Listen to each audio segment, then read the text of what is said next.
55 करोड़ से अधिक लोग बैंकिंग व्यवस्था से जुड़े हैं।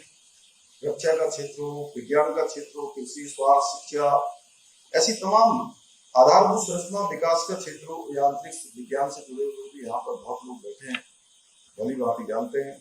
अनेक ऐतिहासिक उपलब्धियां हों या वैश्विक स्तर के सम्मेलनों की सफल मेजबानी हो, आज भारत हर मंच पर अपनी एक गौरवशाली उपस्थिति दर्ज करा रहा है। भाइयों बहनों, आत्मनिर्भर, आधुनिक, समृद्ध और विकसित भारत के निर्माण में शिक्षा व्यवस्था की अपनी बहुत बड़ी महत्वपूर्ण भूमिका है। इसी उद्देश्य को ध्यान में रखकर अपनी प्रधानमंत्री जी के नेतृत्व में केंद्र सरकार ने नई शिक्षा नीति लागू करने का प्रावधान किया था। यह नीति केवल पाठ्यक्रम तक सुधार के तक सीमित नहीं रही, बल्कि वर्ष 2047 तक भारत को एक विकसित राष्ट्र बनाने के प्रधानमंत्री जी के स्वप्नों को साकार करने का भी माध्यम है।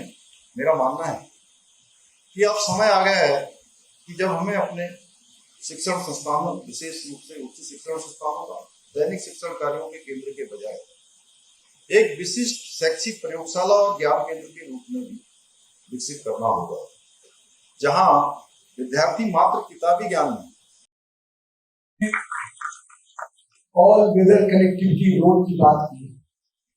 लोग पहले सोचते थे कि 4 धाम का दर्शन करने जाएंगे, मतलब अंतिम यात्रा पे जा रहे हैं, पर आपकी सरकार, नरेंद्र मोदी की सरकार ने लोगों की सोच बदल दी। अब लोग आते हैं, घूमते हैं, परिवार के साथ आते हैं, दर्शन करते हैं, आशीर्वाद लेते हैं और अपने घरों में सुख के साथ जाते हैं। और मैं जिस रूप से आपने यूसीसी को लागू किया और पूरे विश्व भारत में आपने एक उदाहरण पेश किया है, कहीं न कहीं हर भारतवासी आज आपके मुख्यमंत्री पे गर्व करता है कि आपने ये कदम उठाया।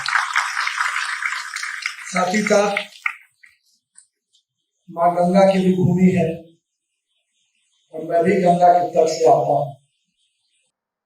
मुझे भी लगता है, कल मैं जब ऋषिकेश में आरती कर रहा था तो मैंने कहा, हम बिहार के लोगों के लिए छठी मैया और गंगा मैया अपने आप में एक अलग समुदाय है। और मैं आज जब गंगा के रिवर फ्रंट के रूप में आपने जिस प्रकार से काम शुरू किया है और जिस प्रकार से हरिद्वार के कॉरिडोर को आपने आगे विकसित करने का काम कर रहे हैं, निश्चित रूप से माँ गंगा मैया का भी आपको पूरा आशीर्वाद मिलेगा और आपके नेतृत्व में निश्चित रूप से 2027 में हम एक अच्छी सरकार यहाँ देंगे।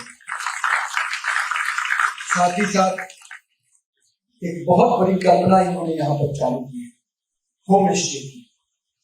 अब सोचिए, इस होम स्टे से यहाँ के परिवारों को पूरे 6 महीने के लिए एक अच्छा व्यापार और व्यवसाय मिलता है और साथ ही साथ अतिथि जो बाहर से आते हैं उनको अच्छा आतिथ्य मिलता है।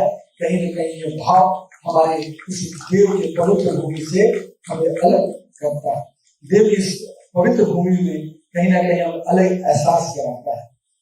मैं आज के दिन सब चीज की बात किया, लेकिन अगर महिलाओं की बात न करूं तो आधी आबादी के साथ बेईमानी है। लेकिन मुझे बड़ी खुशी है कि महिलाओं को सरकारी नौकरी में जिस प्रकार से यहाँ पर 30% का आपने रिजर्वेशन दिया है और कहीं न कहीं अब हम आधी आबादी को रोक नहीं सकते।